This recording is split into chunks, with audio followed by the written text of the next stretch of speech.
Given that he is not participating in the Ranger rookie camp, is Matt Rempe a lock to make the opening night roster? Plus, which Rangers, if any, fell short of expectations in the two games against the Flyers?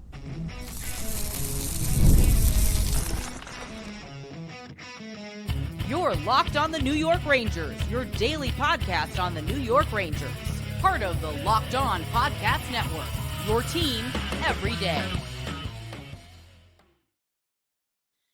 Welcome back, Blue Shirts fans, to episode number 1140 of the Locked On New York Rangers podcast. I'm your host, John Chick. Just want to thank you guys, as always, for making Locked On New York Rangers your first listen every day. We are free and available on all platforms, including YouTube, and today's episode of Locked On New York Rangers is brought to you by FanDuel. Now through September 22nd, all FanDuel customers can bet $5 and get a 3-week free trial of NFL Sunday Ticket from YouTube and YouTube TV. Visit FanDuel.com to get started. And we are, of course, part of the Locked On Podcast Network, your team every day. So today, going to go ahead and talk about Game 2 of the Rangers versus Flyers rookie series. In our last episode, we covered Game 1. There was a little bit of, crossover, some Game 2 stuff in there as well. Maybe there will be a little bit of Game 1 stuff in this episode as well. But for the most part, going to be focusing in on Game 2 here in today's episode. If you want my thoughts, my more extended thoughts on Game 1, you can check that out by, watching or listening to the most recent episode, the one right before this one. Bottom line, for anybody that needs a quick recap, anybody that's kind of getting back into the swing of Ranger hockey here, the Ranger rookies, Flyer rookies, played each other in a two-game set, what's becoming kind of a yearly tradition here between these two franchises. The rookies going out there and playing each other in a couple of games, and the Rangers and Flyers split these two games. The Rangers won on Friday night, 4-3 in a shootout. And then on Saturday, the Flyers won 3-2 in overtime. So a couple of spirited, high-intensity games, some, rookies and prospects on each side, making an impact, making a statement, making, probably a cause for themselves to potentially make their team's opening night roster, or at least put themselves into the conversation. And, we're going to break down all the highlights and all that good stuff. It was another back-and-forth game, very exciting on Saturday. And again, the Rangers, of course, came up just a little bit short, losing in overtime to the Flyers to split the series. But one talking point that comes out of this series for me, and probably for some of you as well, it's something that I wanted to get into while we were kind of building up to the start of Ranger rookie camp and the two games more specifically. But it's the very simple fact that Matt Rempe did not play in either of these two games and is not participating in Ranger rookie camp. Because, this whole thing here, the Ranger rookie camp, and again, most specifically the two games that these two teams play against each other, that's the most fun part of the entire event. But, you see the rosters get posted, and we're all excited because this is the first form of Ranger hockey going into the 2024-2025 season. It's obviously not the same as, the regular season, the playoffs and all that stuff, but it's great to get a look at these rookies and see what they can do. But you see the rosters get posted, and, oh, this guy's here, and that guy's here, and, oh, this guy's not here. One of the names that stood out to me, as I mentioned, as far as kind of like not really a glaring omission, because that makes it sound like a bad thing, but a notable omission, we shall say, Matt Rempe not included on this roster. And it's interesting because, you compare him to, say, Adam Edstrom. Matt Rempe this past season obviously kind of burst onto the scenes for the New York Rangers. He ended up skating in 17 regular season games and then an additional 11 playoff games. And Adam Edstrom played in 11 regular season games, did not see any of the playoff games. And the reason I'm comparing these two, a couple of reasons. First of all, obviously, very similar style, very similar build. You certainly notice these guys whenever they're on the ice for the New York Rangers. But obviously the experience is fairly similar, and the fact that Adam Edstrom was participating in this camp here, but Matt Rempe was not, I think that's pretty telling as far as how the Rangers feel about Matt Rempe and where they believe he is with his development. It certainly seems like, going into the season, Matt Rempe is going to be there. He's going to make the opening night roster, because if that wasn't a lock, or if that wasn't, a probability at least, for Matt Rempe making the opening night roster, then you would have to think that they would have allowed Rempe to participate in this rookie camp. And again, specifically the two games against the Flyers here, because if he wasn't a lock, you would want, him as a very young player to be able to go out there, put his best foot forward, go out there and compete against his fellow Ranger rookies, and certainly compete against the Flyer rookies in these two games as well. And the fact that they did not do that, did not ask Matt Rempe to participate in this camp, I think is pretty telling as far as how they feel about him and how they feel about his chances of making the opening night roster. And I should probably explain, when it comes to competing in these two rookie camps, there's no like qualification. You guys know how it is. Like when it comes to transactions, if a player's been in the NHL for a certain amount of time, then they would have to pass through waivers to go from the NHL to the AHL. This is nothing like that. This basically just comes down to the judgment of the Rangers themselves. And do we consider this guy a rookie still? Do we want him to participate in this rookie camp? Yes or no? And they make the decision, of their own volition. It doesn't have to do with service time in the NHL or anything along those lines. And again, we saw them pass on having Matt Rempe participate in this camp. There have been a couple other examples of that over the years. There was one year where there was sort of some gray area. I believe it was with Zach Jones. And I want to say, I'm trying to remember exactly how this all went down, but I feel like the Rangers left it up to Zach Jones whether he participated or not, and he chose to participate in one last rookie camp a couple of years ago. Obviously, he's since graduated from that, but the fact that they feel like Matt Rempe is also graduated from participating in something like this, that's very, very telling about how they feel about him and what his chances are, once again, of making that opening night roster. So we'll see how it goes. But again, this feels like a pretty telling sign that the Rangers are going to have Matt Rempe start the season with them at the NHL level. There's still that part of me that wants to see Matt Rempe start this upcoming season in the AHL. You have him develop and work on different parts of his game. He'll certainly get a heck of a lot more ice time with the Wolfpack than he will with the Rangers. But, they also might feel like they need him. They need that size and that strength and that physical presence. And he can just kind of learn on the fly. And look, I mean, you can always send him down in the middle of the season if that's something that you feel like you have to do at one time or another. But again, all signs to me are pointing to Matt Rempe being out there on opening night when the Rangers start with the Pittsburgh Penguins. But we'll obviously keep an eye on that, and certainly all these other guys trying to make the team for the New York Rangers. So we're going to keep everything rolling in just a second here. I want to go ahead and shift our attention to some of the highlights from the second game of this two-game set between the Ranger rookies and the Flyer rookies, and also talk about, who improved their stock, who maybe kind of hurt their stock a little bit. We'll get to all that fun stuff in just a second. All right, we just want to take a minute to let everybody know that today's episode of Locked On New York Rangers is brought to you by FanDuel. You've heard us talk a lot about FanDuel, America's #1 sportsbook. Well, we have something a little different for you. Now through September 22nd, all FanDuel customers can bet $5 and get a 3-week free trial of NFL Sunday Ticket from YouTube and YouTube TV. Then, with a YouTube TV base plan, you will be able to watch every regular season Sunday afternoon out-of-market game.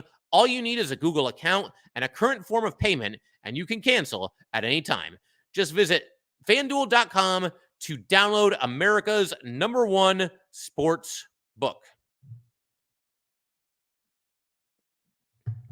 All right, we're going to go ahead and keep everything rolling here on Locked On New York Rangers. Huge shout out to the everydayers, as always, as we gear up toward the start of the NHL preseason, and obviously the start of the regular season as well. And for the everydayers, the people who never miss a show, and for anybody that might be joining Locked On Rangers right here, right now, the plan for the next episode, tomorrow's episode, is going to be to continue with our best and worst case scenarios for every player that we project to make the Rangers opening night roster. We're going to continue, get into the defensemen and talk about Adam Fox in the next episode. Also going to be discussing recent Ranger PTO signee, defenseman Madison Bowie. So we'll have that to look forward to in tomorrow's episode. But for right now, let's go ahead and shift our attention to Game 2 between the Ranger rookies and the Flyer rookies, which was contested, of course, on Saturday afternoon, evening, 5 p.m. You could go with either one there. But puck dropped at 5 p.m. And obviously the Flyers salvaged the split. They won this one 3-2 in overtime.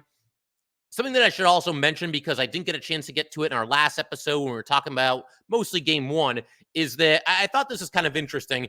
Which Rangers were going to wear the letters on their jerseys? And that ended up being Brennan Othmann, Brett Berard, and Matthew Robertson. They all had the A for the alternate captain. I guess they chose to go without a captain, shades of a couple of years ago when the Rangers had 6 alternate captains on their NHL roster. But these were the 3 guys that were sort of the de facto leadership group for this group of Rangers here. I know Othmann was talking about, wanting to be a leader for some of the younger players. It's funny, hearing Brennan Othmann talking about wanting to be a leader and kind of looking at him even as a fan is like, wow, he's kind of one of the veterans of this camp now. But that's the situation we were in. And obviously, all signs certainly point to this being the last rookie camp that Brennan Othmann will attend, because it seems like he's going to be ticketed for the NHL at some point this upcoming season. We'll certainly see how it goes. I'll also be interested to see if any or all of these 3 players end up, as captains or alternate captains for the Hartford Wolfpack. I mentioned this very briefly a bunch of episodes ago, but it's looking to me like the Hartford Wolfpack probably going to need a new captain soon. It's still listed as Johnny Brodzinski, and it certainly looks like, he'll be opening the season with the Rangers. I mean, they can't send him back to the Wolfpack without him having to pass through waivers. I don't think they want to do that, and I think they see Brodzinski as somebody that can kind of be the 12th or 13th forward for this team. We'll see how that goes, but going to be interesting to see how the leadership committee develops for the Hartford Wolfpack. But yeah, game 2 of this rookie series. This one I thought was a little bit chippier than the first one. They were both, high energy, fairly high intensity games, but they got started early in this one. And that's kind of how it goes, right? When you see a team a couple of times, the intensity seems to build and build really at any level of hockey. And certainly that was included here. But yeah, first period, one of the first whistles of the game, you get a scrum, late hit by Brett Berard, and he ended up with a roughing penalty. Flyers got the power play and did not score there. But the chippiness was off and running on what, again, was one of the first shifts of the game. You also had Bryce McConnell-Barker, who is kind of climbing the ranks a little bit, at least for me. There was a situation where there was a stoppage in front of the Flyers net. And I didn't really see McConnell-Barker do anything wrong here, but he took a couple of shots to the face, one from 2 different Flyers. Nothing was called on the play. But again, just picking up the intensity as we go here. You also had Adam Sikora very early in this game, young Ranger player, former second rounder, smaller player, but a feisty player to be sure. And he put a big hit on his guy in the corner. And Maxime Barbashev for the Rangers also with a massive hit that led to Rico Gredig going the other way for the Rangers. Nothing really came of it, but Barbashev delivered a massive hit in the defensive zone, and Gredig and the Rangers at least got a rush out of it. No goal came out of it, though. Then we get the first Ranger goal of the game. By this point, the Flyers are up 2-0.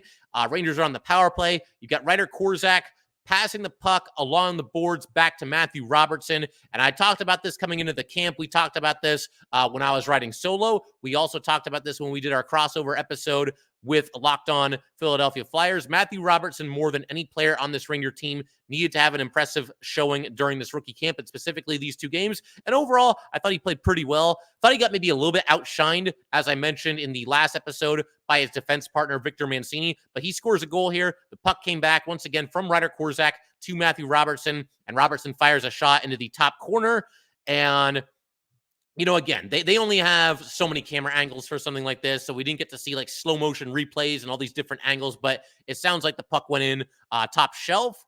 You had Adam Edstrom in front there providing a screen. This cut the Flyer lead to 2-1. This was actually right after the Flyers made a goalie change. Bjornstrom for them played the first game, the entirety of it, and he played up to this point in the second period, about midway through the second period for the Flyers. And that also leads me into something else I want to talk about, and that's the performance of the 2 Ranger goalies in this game. They had Talon Boyko start the game, and then Hugo Olas came in relief with about 5 or 6 minutes to go in the second period during a play stoppage. Now, Boyko, who started this game, former 4th rounder back in 2021, had a tough season with the Cincinnati Cyclones of the ECHL this past season, also appeared in one Wolfpack game, and did not do well in that performance either. And then you've got Olas, a former 7th rounder in 2020. He had a solid season at Merrimack College last year, 21 games, 284 goals against average, 908 save percentage, a record of 7-12. And he also won his only game with the Wolfpack, last season. They both did all right in this game. I thought Olas probably was a little bit busier, even though he came in, more than halfway through the game and made some tough saves. It was weird with Olas, though, because he was making some pretty quality saves. And credit where it's due. He made a couple of clutch saves down the stretch in regulation, made one save in overtime before the Flyers ended up winning it about 33 seconds into the overtime period. But it also seemed like he was kind of fighting himself a little bit on some of these saves, gave up a couple of rebounds. And I don't know, it just didn't look smooth watching Olas. And I think of the Ranger 3 goalies that we saw in this 2-game set, certainly Dylan Garand looked better than any of them. He got the win in game 1, played all of game 1, and made a bunch of saves, and also stopped all 3 of the Flyer, shot attempts in the shootout that occurred in game 1. But overall, I thought every Ranger goalie at least held his own during this 2-game set here. I mentioned, the goal that was scored to cut the Flyer lead to 2-1.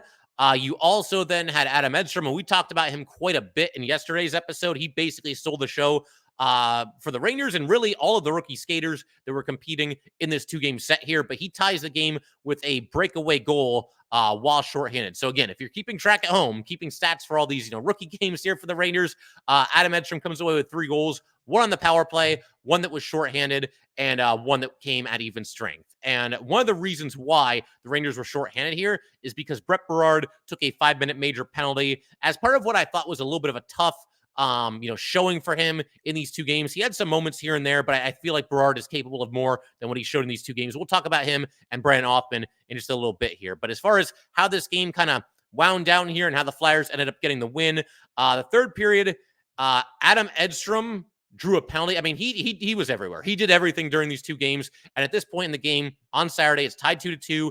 Edstrom steals the puck in the offensive zone, goes up the middle to the net, draws a hook.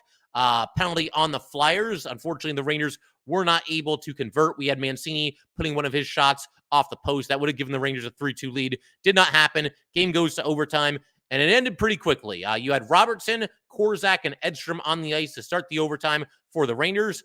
Rangers won the faceoff. More specifically, Korczak won the faceoff. The Flyers took it away in their own zone, and the Rangers never got it back. Olas had to make a pretty tough save on a rush by the Flyers, but then you had a situation where all 3 Rangers skaters ended up behind the Flyers net, and the Flyers came away with the puck, and that's not a good situation to be in because naturally they pass in front.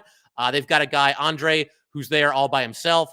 You think he's going to shoot, and at that point, actually, Tuamala actually came from behind the net to the side of the net. Instead, he passes it to him, and it was an easy goal. Tuamala slams it home, and the Flyers win 3-2. And like I said, just 33 seconds into the overtime period. So it would have been cool to see the Rangers sweep this thing. But more importantly, I think we saw a lot of Ranger rookies in action here and a lot of guys kind of staking their claim to maybe making an impact in the NHL this season, or if not this year, somewhere down the line. Overall, there were a lot of good things to see from this 2-game set from both teams, really. I mean, both teams had prospects that played well and I think showed what they're capable of in the future. But we're going to keep everything going in just a second. 2 Ranger players that I think a lot of us had eyes on going into this 2-game set were Brennan Othmann and Berard, and they both did okay. I don't see any major red flags or anything like that. But I think most of us Ranger fans were probably looking for a little bit more from both of those players. We will discuss that coming up here in just a second.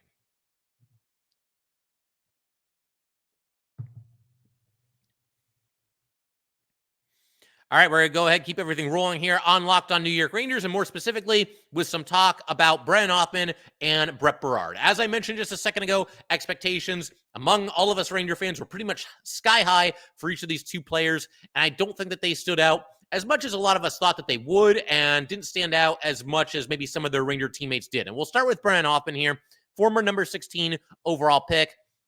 Most of you guys know this story. If not, absolute video game numbers in the OHL during his time there. Strong first season with Hartford last year. Also had that brief 3-game cameo with the Rangers during the regular season. And, as was most likely the plan, the Rangers then sent him back to the AHL to, continue with his development. Now, of course, Othmann did end up with the shootout game winner in game 1 of this series. You had a situation where obviously both teams end up in a shootout, and the Flyers went 0 for 3, thanks in large part to Dylan Garand making 3 saves. For the Rangers, you had Yaroslav Hemler. He had a chance. He did not score. Brennan Othmann, though, did score in the second round, and then the final save by Garand gave the Rangers the win. And Othmann showed some nifty puck work there, burying his shot and giving the Rangers the victory. It was funny because Othmann was also named the first star of game 1. They actually did 3 stars, and Adam Edstrom was not one of the stars. The Flyers had the second and third star, and all Othmann really did in that game, I think, unless I missed something else that was kind of dramatic, but I don't think I did. Really, it was just the shootout game winner that he scored there. So kind of curious, and just one of those quirks of a preseason game such as this. And again, as I mentioned a couple minutes ago, I don't think that Othmann or Berard, and we'll get to Berard in a second, I don't think either one of them really did anything egregiously wrong. The only thing that the nitpick that I have with Brennan Othmann is that there were a couple of times over this 2-game series where I thought he had a golden opportunity to take a shot, just let it rip at the net. And instead he kind of deferred. There was a couple of times. There was one time where he actually got a pass to Berard, and that did create a good scoring opportunity. But Othmann had a scoring opportunity of his own if he would have just shot the puck, chose not to do it. That was on the power play. A couple of times where I just thought Othmann could have pulled the trigger and just chose not to, maybe hesitated just a little bit. And those things that'll improve with time. And honestly, you say all those things out loud and it makes you think of the Rangers from maybe like 3 years ago, maybe even going back to 4 years ago when they were a young team and before, when David Quinn was the coach, that was kind of an epidemic with this Ranger team. Nobody would shoot the puck. So it's kind of a byproduct too, I think, of being a young player, but Othmann has a heck of a shot and you certainly don't want to see it go to waste, especially when he gets the puck in some high danger scoring areas. And the other play, and we talked about this in our last episode, so I won't go into quite as much detail here, but in game one, with the Rangers leading toward the end of regulation, there's an empty net for the Flyers, and Othmann and Berard, again, two of the bigger names and the more watched players among Ranger fans, because we know about these guys and we know they're big prospects. And Berard was a 5th rounder, but his stock has increased considerably since that time. But the two of them had a chance to clinch game one. And the puck is, going into the Flyer zone. Othmann's going up the right side. Empty net again, empty net.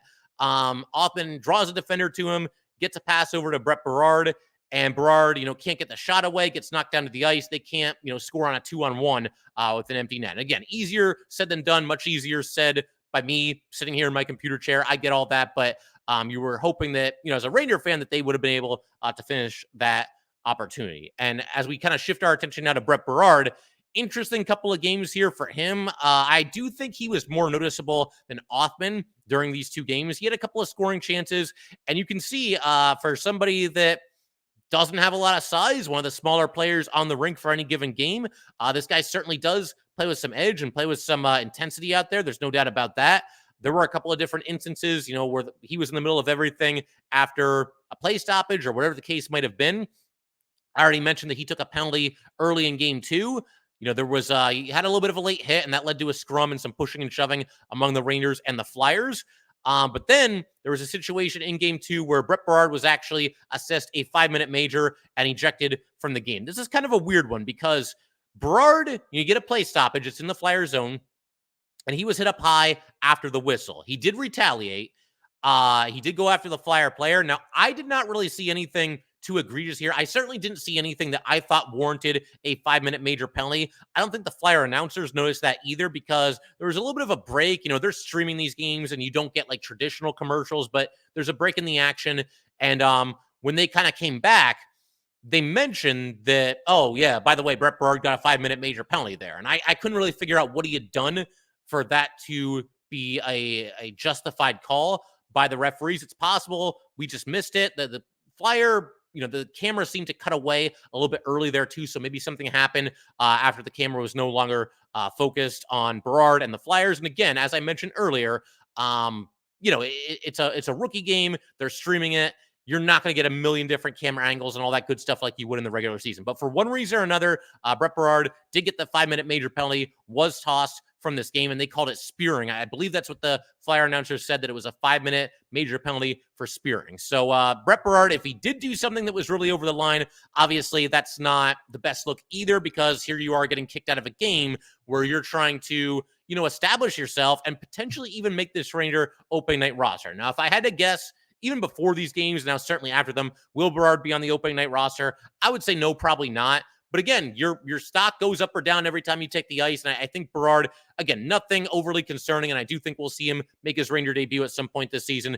But just was not able to take advantage of the opportunity here the way that I think a lot of us probably thought that he would. It's also worth noting in regard to Berard, he was wearing the fishbowl helmet. Apparently, he got hit in the face with a puck not too long ago. And he revealed that he had not lost any teeth yet. And that's kind of a scary situation. Obviously, he had to have a lot of work done. It's crazy how this happens in hockey because you play long enough. It's not a question of if this is going to happen to you or not, getting hit in the face, getting hit in the mouth with a puck. It's just a question of when it's going to happen. And obviously not too long ago, it was Brett Berard's turn and he had to wear, the special helmet. Possible that affected him as well. I don't know if he's on like the all straw diet, the way that Barclay Goodrow was for a while last season. The Flyer announcers did not elaborate, and I haven't seen anything written about that either online from the Ranger beat writers or anything like that. But I do think there are better days coming for both Othmann and Berard. Again, there was nothing that was like overly concerning here. I just think that a lot of us, we have very high expectations for both of these players. And so when other guys kind of stand out a little bit more, it is a little bit noticeable. And yeah, we'll see how it goes. Obviously, they've got one more day of this Ranger rookie camp. On Tuesday, they are going to be practicing one more time. And then you'll have the start of Ranger, traditional training camp going into the season. Both Brett Berard and Brennan Othmann going to be participating there as well. In fact, the Rangers, right before I hit record here, posted their roster for training camp. I'm going to go ahead and get into that probably in the next episode or the one after that. We shall see. But it's all the names you would expect. Basically, everybody is there. A lot of players, a lot of forwards, a lot of defensemen, a lot of goalies in camp. And obviously, some of those guys are, well, a lot of them are not going to make the roster. Some of them basically have no chance, but it's good to see the Rangers get everybody together, get everybody in one building, and allow everybody to, at least participate. We'll be seeing a lot of these guys in the preseason games, I'm sure, and we'll see how everything goes. We'll see whose stock goes up, whose stock goes down based on what happens during Ranger training camp. And again, certainly the 6 preseason games as well. But I love this 2-game set between the Rangers and Flyers. As I mentioned, it's become something of a yearly tradition at this point. I don't rule out going to these games next year. I would have maybe gone this year, but they gave us about 4 days notice. Seriously, they announced these games, I think at most a week before they actually happened, to the point where, I'm talking with Rachel and Russ of Locked On Flyers. We all thought that they just weren't going to do it this year because there hadn't been a peep about it from the Rangers, from the Flyers, or from anybody else. So I'm glad that they did it. I think everybody benefits. And like I said, I think I might check this out next year. There were a lot of empty seats in that arena. And I mean, I can see why, it's an exhibition game and obviously the big names aren't there. But if you're really into the Rangers or really into the Flyers, I think you're missing out by not going to these games and not watching these games. This is a great look at all the young players in both franchises and just seeing what they can do and seeing them play before they become stars in some cases. Somebody will turn into a superstar from one of these rosters somewhere down the line. You can probably bet on that. But yeah, that's pretty much it as far as going forward here on Locked On Rangers. Like I mentioned, we're going to be talking about training camp for sure. Rangers are going to be getting that in a couple of days here. They have posted their roster online, so you can check that out. Also, going to be adding new players to the Locked On New York Ranger Fantasy League a little bit later today or possibly tomorrow. Obviously some people are being very patient and waiting their turn in line, and a couple of people played last year, not going to be returning this year. So we'll go ahead and get that all set up. Also, I've heard back from a couple more of you from the last time that I said this, but we're going to be doing an episode of Locked On New York Rangers right before the start of the regular season, where we basically just read your stories from this past year's Ranger playoff run. What I want you to do, if you want to participate in this, go ahead and email me your story of where you were, what you were doing, who you were with, when the Rangers won any of their 4 playoff overtime games from this past run. We've done similar things like this in the past with, the Derek Stepan goal against the Caps, Game 7 overtime, Artemi Panarin, Game 7 overtime against the Penguins. And this year, 4-for-1 deal. Any of those games, where you were, what you were doing, who you were with, when the Rangers won any of their playoff overtime games from this last run. And I don't know who needs to hear this, but Ranger hockey is now officially less than a week away. It is preseason hockey, but that still counts. The Rangers are going to be playing the Bruins this Sunday at 5 p.m. So definitely looking forward to that. Once again, thank you guys as always for tuning in. If you'd like to get in touch with this podcast, please send an email to lockedonnyrangers@gmail.com. Once again, that is lockedonnyrangers@gmail.com. Definitely give us a follow on Twitter as well at @LO_NY_Rangers. Once again, that's at @LO_NY_Rangers. And definitely subscribe to Locked On New York Rangers YouTube channel. Thanks again, guys. I will see you next time.